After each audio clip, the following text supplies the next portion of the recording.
사랑하는 기쁨의 가족 여러분 안녕하세요. 오늘은 다 같이 사도행전 13장 42절에서 52절의 말씀을 묵상하도록 하겠습니다. 그들이 나갈새 사람들이 청하되 다음 안식일에도 이 말씀을 하라 하더라.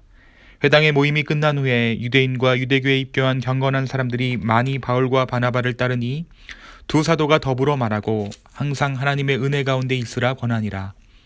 그 다음 안식일에는 온 시민이 거의 다 하나님의 말씀을 듣고자 하여 모이니 유대인들이 그 무리를 보고 시기가 가득하여 바울이 말한 것을 반박하고 비방하거늘 바울과 바나바가 담대히 말하여 이르되 하나님의 말씀을 마땅히 먼저 너희에게 전할 것이로되 너희가 그것을 버리고 영생 얻기에 합당하지 않은 자로 자처하기로 우리가 이방인에게로 향하노라. 주께서 이같이 우리에게 명하시되 내가 너를 이방의 빛으로 삼아 너로 땅끝까지 구원하게 하리라 하셨느니라 하니 이방인들이 듣고 기뻐하여 하나님의 말씀을 찬송하며 영생을 주시기로 작정된 자는 다 믿더라. 주의 말씀이 그 지방에 두루 퍼지니라. 이에 유대인들이 경건한 귀부인들과 그 신의 유력자들을 선동하여 바울과 바나바를 박해하게 하여 그 지역에서 쫓아내니 두 사람이 그들을 향하여 발에 띠끌을 떨어버리고 이고니온으로 가거늘 제자들은 기쁨과 성령이 충만하니라. 우리가 어제 유대인의 회당에서 복음을 전했던 바울과 바나바의 이야기를 나누었습니다. 바울이 선지서의 말씀을 본문 삼아 했던 설교에 참 많은 사람들이 반응했다라고 오늘 말씀이 기록하고 있습니다. 바울은 예수님이 하셨던 대로 유대인 회중을 우선에 두고 설교했지만 그의 설교를 환영한 것은 오히려 그것에 모인 이방인들이었습니다. 오늘은 먼저 어저께 말씀드린 대로 바울이 어떠한 말씀으로 그들에게 복음을 선포했는지 그 말씀의 내용을 간략하게 살펴보도록 하겠습니다. 사도행전 13장에 기록되어 있는 바울의 설교는 총 3단락으로 구분되어져 있습니다. 소 단락마다 바울은 청중들을 부르는 말로 시작을 하고 있기 때문에 이 세 단락을 나누는 것이 어려운 일은 아닙니다. 16절에 이스라엘 사람들과 및 하나님을 경외하는 사람들아, 26절에 형제들아 아브라함의 후손과 너희 중 하나님을 경외하는 자들아, 그리고 38절에 형제들아 너희가 알 것은 으로 시작하는 3개의 단락으로 구성되어져 있습니다. 먼저 17절에서 바울은 출애굽 당시의 이스라엘 상황들을 그들에게 말합니다. 이들에게 먼저 그들의 정체성, 그러니까 이스라엘 민족의 정체성을 들춰낸 것이죠. 이스라엘 백성의 하나님이 우리 조상들을 택하시고 애굽 땅에서 나그네 된 그 백성을 높여 큰 권능으로 인도하여 내서 광야에서 약 40년간 그들의 소행을 참으시고, 원래 우리는 애굽의 기생에서 살던 종들이었다. 우리는 우리의 땅도 없이 나그네된 삶을 살던 민족이었다. 그런 우리를 하나님께서 택하셔서 애굽에서 이끌어내셨다.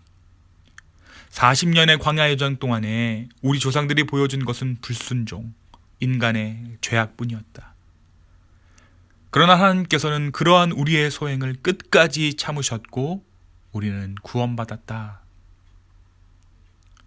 바울의 설교의 도입은 그곳에 모인 유대인들에게 우리가 무엇 내세울 만한 것이 있어서 하나님의 백성 된 것이 아님을 명확하게 이야기합니다. 우리가 하나님의 은혜로 구원받았다.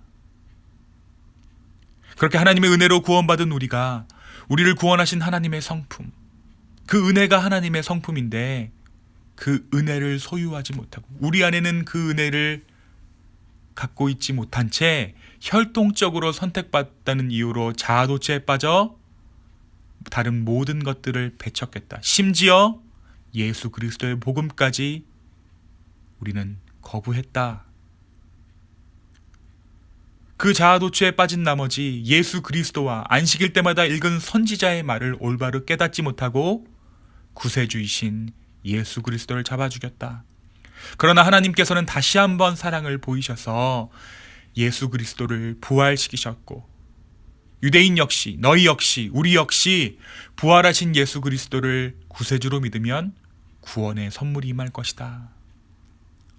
그렇게 바울이 복음을 전합니다. 이 복음의 메시지는 유대인들에게 충격이었습니다. 그들에게 구원은 확보된 것이었어요. 언제부터요? 유대인으로 태어났을 때부터. 그러나 확보된 구원이 이제는 없고 모든 것이 제로셋 되어버린 상황, 특권과 우선권을 모두 내려놓아야 하는 복음 앞에서의 상황을 그들을 인정할 수 없었던 것입니다.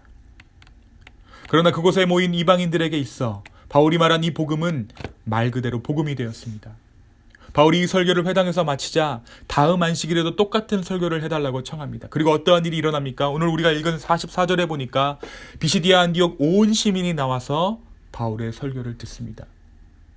유대인들이 예배할 때는, 유대인들이 설교할 때는 이러한 폭발적인 반응이 없었어요. 그러니까 어떻습니까? 유대인들이 질투하기 시작해요. 두 번째 안식일의 설교가 마치고 난 후에 유대인들은 바울의 메시지를 받아들이지 못합니다. 그리고 바울을 반박하고 비방해요. 상황이 이렇게 되자 바울과 바나바는 담대히 선언하기에 이릅니다. 유대인이 복음을 듣지 않는 거로 우리는 이제 이방인들에게 향한다.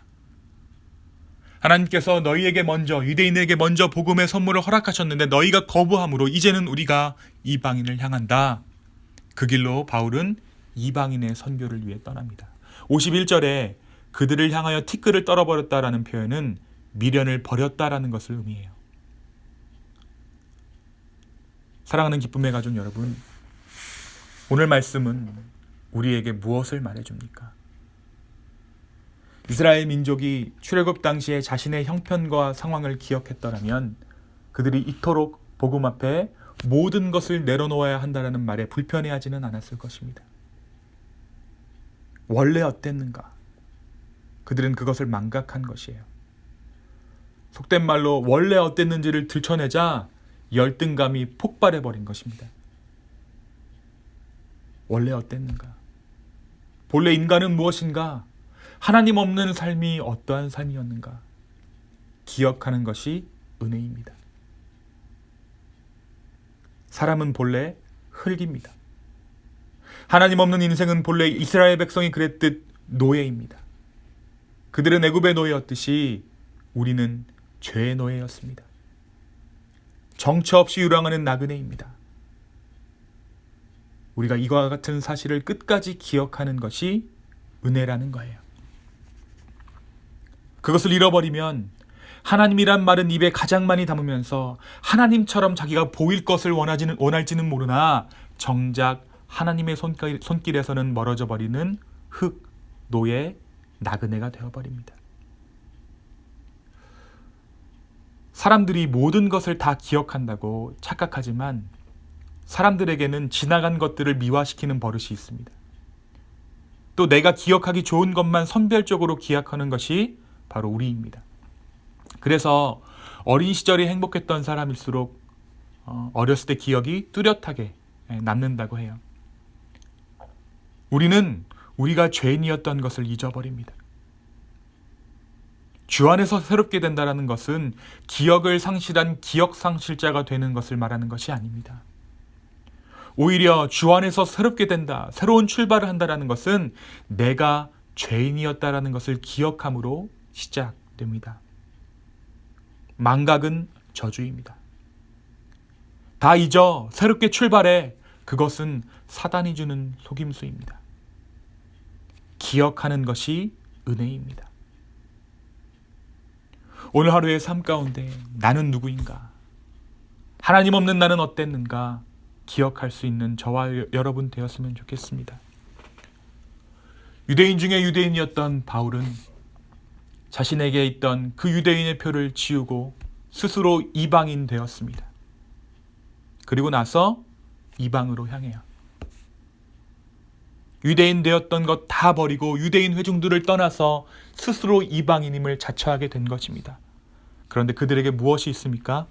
기쁨과 성령이 충만했다라고 오늘 말씀은 이야기해요. 기억하는 자들, 우리가 원래 하나님 안에서 이방인이었다라는 사실을 기억하는 자들, 그들에게 진정한 구원이 임할 것입니다. 오늘 우리 하루의 삶 가운데 나는 누구인가? 하나님 없는 나는 어땠는가? 기억할 수 있는 저와 여러분 되었으면 좋겠습니다. 그 기억이 우리를 다시 한번 하나님 앞에 서게 할 것입니다. 다시 한번 우리로 하여금 은혜를 구하게 할 것입니다. 그리고 그 은혜는 다시 한번 우리를 예배자의 자리로 초청할 것입니다. 주 안에서 망각하는 자들이 아니라 주 안에서 기억하는 자들, 하나님의 은혜를 기억하고 내가 본래 어떠한 자였는지 기억할 수 있는 저와 여러분의 오늘 하루의 삶 되기를 예수 그리스도의 이름으로 축원합니다. 함께 기도하겠습니다. 주님, 우리로 하여금 기억하게 하여 주십시오. 말씀을 통하여 기억하게 하시고 우리가 기도하는 가운데 우리가 어떠한 존재인지를 기억하게 하여 주십시오. 그래서 새롭게 되기를 소망합니다. 주여, 우리를 새롭게 하여 주시옵소서. 감사합니다. 예수님의 이름으로 기도하였습니다. 아멘. 벌써 수요일입니다. 참 하루하루는 더디지만 한 주일은 빨리 지나가는데요. 힘내시고 하나님의 은혜 가운데, 말씀 가운데 거하시는 기쁨의 가족들 되었으면 좋겠습니다. 감사합니다.